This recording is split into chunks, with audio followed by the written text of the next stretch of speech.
Assalamualaikum warahmatullahi wabarakatuh. Alhamdulillahillazi arsala rasulahu bil huda wa dinil haqq liyuzhirahu 'alad dini kullih wa kafa billahi shahida. Asyhadu an la ilaha illallah wahdahu la syarikalah wa asyhadu anna Muhammadan abduhu wa rasulullah nabiyya ba'd. A'udzu billahi minasyaitonir rajim. Wa la tufsidu fil ardi ba'da islahiha wad'u khaufan wa tama'an inna rahmatallahi qaribum minal muhsinin. Wa ista'azzana rabbukum la in syakartum la azidannakum wa la in kafartum inna azabi la syadid. Al-Quran surat 7 Al-A'raf ayat 56, Al-Quran surat 14 Ibrahim ayat 7. Bapak Ibu para jemaah yang dirahmati oleh Allah, hari ini secara penanggalan kalender hijrah kita sudah berada pada tanggal 23 Safar 1447 Hijrah. Hari ini juga bertepatan dengan tanggal 17 Agustus 2025, di mana kita sebagai bangsa Indonesia tengah mensyukuri nikmat kemerdekaan yang ke-80 tahun.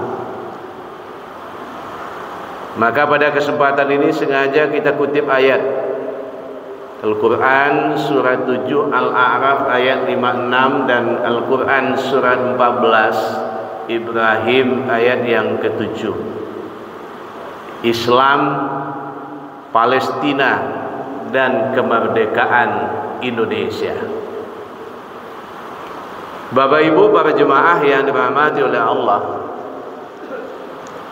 ayat Allah tadi mengingatkan kita,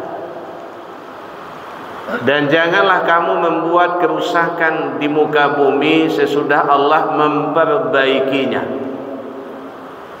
dan berdoalah kepadanya dengan rasa takut tidak akan diterima dan harapan yang akan dikabulkan. Sesungguhnya rahmat Allah amat dekat kepada orang-orang yang berbuat baik. Maka kalau kita mencoba melihat dalam rangka kita mensyukuri nikmat kemerdekaan ini, bukan dalam arti adalah salah kiprah atau dengan berhura-hura yang tidak bermanfaat banyak. Karena ini kembali kita mengingatkan dalam sejarah. Karena 17 Agustus 2025 kita menyebutnya dengan peringatan kemerdekaan Indonesia. Sebagaimana peringatan hendaknya adalah dipenuhi rasa syukur kepada Allah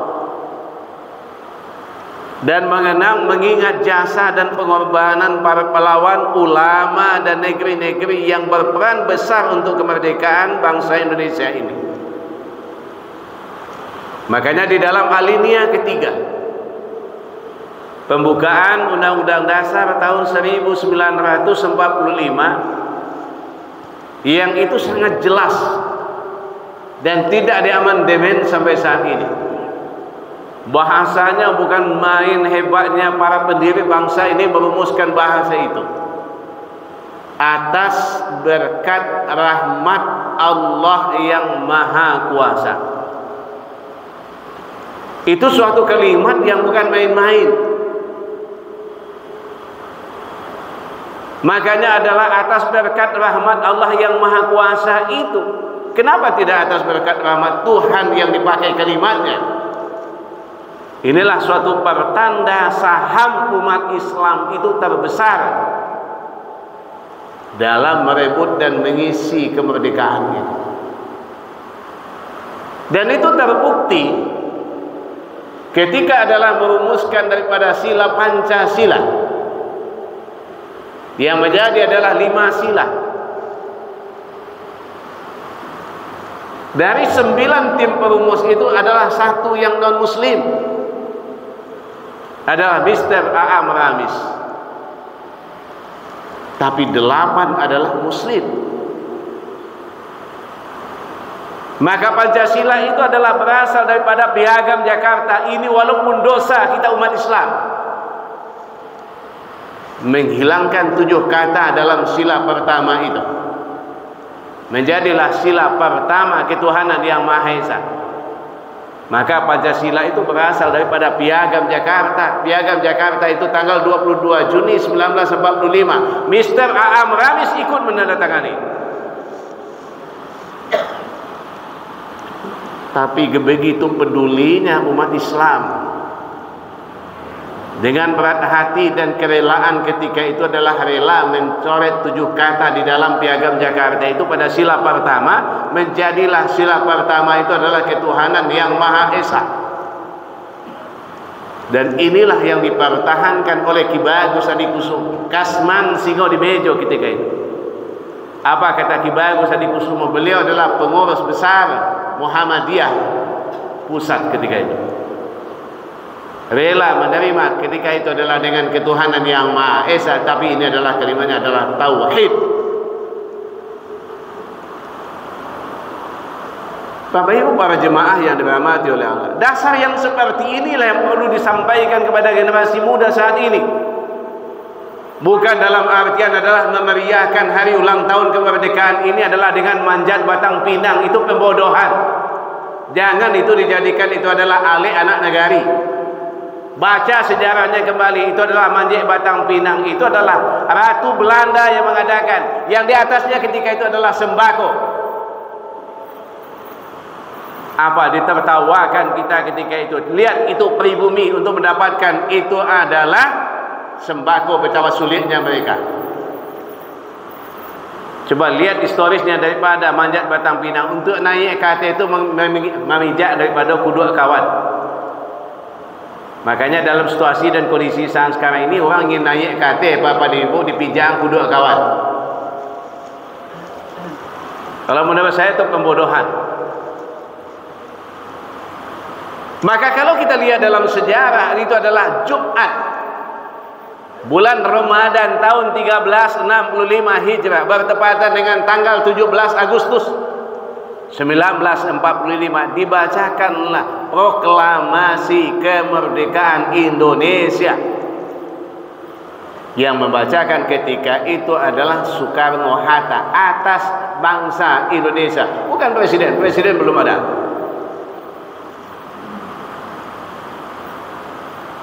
Itu adalah Farad bin Said bin Awam Marta, seorang saudagar daripada dermawan keturunan Arab Indonesia. Dia mewakafkan sebuah rumah di Jalan Pegangsaan Timur nomor 56 kepada Presiden Soekarno. Di rumah itulah Ibu Fatmawati menjahit sendiri, itu adalah bendera merah putih itu. Karena esok harinya tanggal 17 Agustus 1945 itu akan dikibarkan, karena rumah tersebut dijadikan tempat dibacakannya adalah naskah proklamasi kemerdekaan Indonesia disertai dengan pengibaran sang saka merah putih. Makanya tidak haram pula kita mengibarkan sang saka merah putih ini di rumah kita masing-masing. Jangan pula pelecehan. Aku hendak menagaan bendera senalo namo. Di tagaan bendera itu pelecehan, lo dicari tangkai sapu patah itu di KBN itu kurang ajar. Tidak ada penghargaan namanya. Makanya kalau kita mencoba lihat lagi sejarah, itu adalah Dakata, itu RI 001 Saulaweh, pesawat pertama milik daripada Indonesia.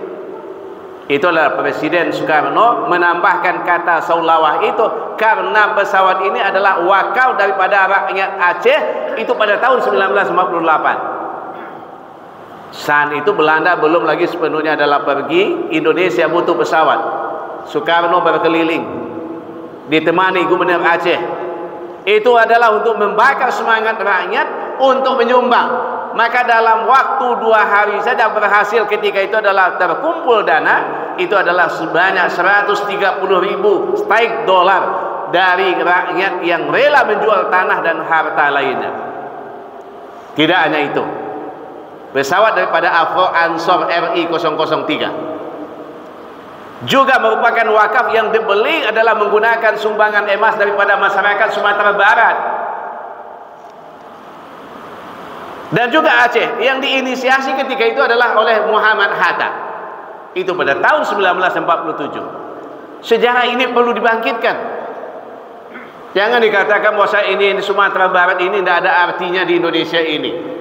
Bukit Tinggi itu adalah ibu kota negara yang ketiga setelah Jogja. Jakarta, Jogja, dan Bukit Tinggi. Dan itu dijadikan adalah ibu kota negara yang ketiga karena ketika itu tanggal 19 Desember 1948 Soekarno-Hatta ditahan. Ada Safruddin perwira negara di Bukit Tinggi. Ketika itu beliau menteri, beliau menerima telegram. Tanggal 22 Desember 1948 diumumkan negara Indonesia masih ada.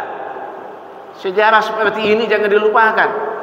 Sampailah ketika itu adalah ke New Delhi. Itu radionya radio kotak. Saya presidennya, kata Safruddin perwira negara, walaupun tidak diakui, tapi menyelamatkan negara.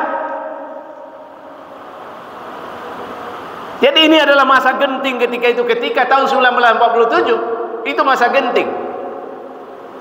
Ditekan oleh Belanda, pada agresi Belanda itu yang pertama. Rakyat bergerak menyumbang gelangnya, kalungnya, antingnya, bahkan cincin nikahnya. Itu terkumpul ketika itu oleh Muhammad Hatta sebanyak 14 kilo emas.